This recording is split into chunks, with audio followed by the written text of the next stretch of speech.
Hi Shelly, this is Jeff with Plank Chevrolet. I picked a white one out. The sizes are the same and the navs are the same, so I just picked one that was up close so I could get this done for you pretty quickly. Yours is at our lot, like I said. This is the configuration when it's when both seats are folded up, and when the seats are up like this, there's 50 inches from where the door is to the back of the seats. When you put the seats down, there's 30 inches. Stand by one second. I got one down, one up. But now when both seats are up, there's 30 inches from the back of the seat to the door, to the back door. So, and how you put these down, they're up now. So there's a little one on here. It's 1, 2, goes up all the way, and it stays there. It's locked. You can't go back and forth. And if you wanted to take it out, when it's down like this, you just grab it by the handle, just pull it right out, and it comes right out.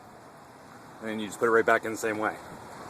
So, look at the, also, so you know how the seats fold up. I'm going to do that for you again, so you can see it. I may not have been able to do it properly yesterday. So it folds down, just hold the button down, and it lifts up, folds up just like that. So then you can gain access to the back. Alright?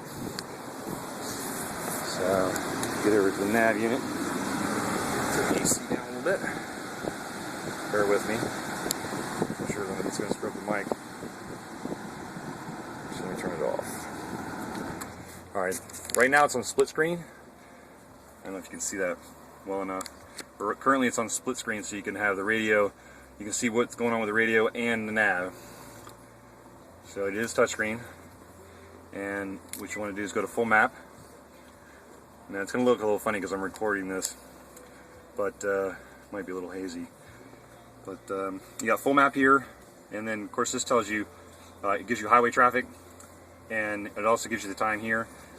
And on the left side here it says nav here, then destination. So you would just push in your destination, and then there's an address entry here. There's points of interest here, and an address book here, so you can add a bunch of addresses. So and you can do that as you go. It's like if you set a destination to, you know, the kids' grandparents, you can put grandparents and so on and so on. As you go there, you can save that in the system. So you just go to address entry, and you start with the city. So you would just plug in the city. I'm gonna plug in Chantilly, because that's where we are, and it'll do process by elimination on the city. So you see how it gets rid of a lot of letters so I'm gonna keep going. Go back. Nope. Sorry about that. Chantilly, I'm not paying attention. Chantilly, Virginia. So put that in there, and then you can also put the address. You start with Lee Jackson Highway as our address here. And by process of elimination, it will, and this is a space button here, Lee Jackson Memorial Highway, so it recognizes, you know, it's a process of elimination. So then it automatically knows that there's only so many numbers, so you just plug it in. It starts with a 1 because there's no other option. It doesn't start with a 2 or 3, so it blocks out anything that's not an option. So it has to start with a 1, and then there are the other 3 options, and so on and so on. It's very user friendly. It's got a back button, menu button, or main screen, pardon me.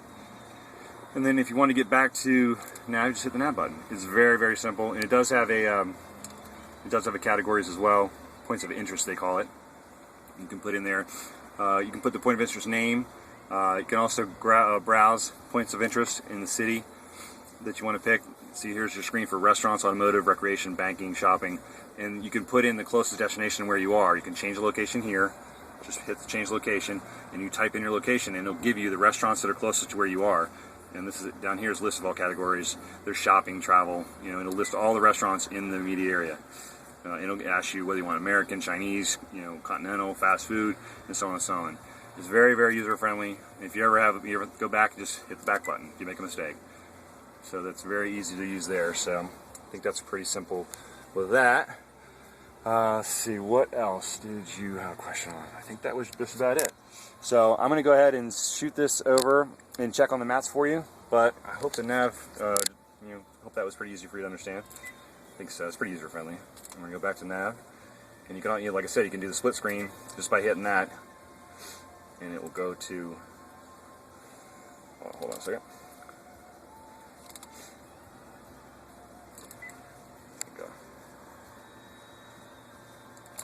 highway. There you go. See? So it splits it for you. So it's very user friendly. And so you've got the nav on this side, and you've got your these are your favorites down here that you can save in. And there's 6 pages of favorites on the stereo, and there are 6 on each page, so you can save up to 36 different channels.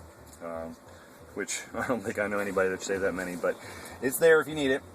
Let's see what else. Oh, what I didn't. Your truck also. This is a white one. It's the same. Yours has it as well, but the power folding mirrors is right here. You hit this button here, and they automatically fold in just like that. All right. So I'm going to shoot this over for you. If you have any other questions, like I said, the dimensions for the truck, they're 50 inches from the back of that to here, and then when it's folded down, and when it's in 7-passenger mode, it's 30 inches deep, and it's 50 inches wide. So hopefully that helps, and I'll get this over to you soon. Thanks.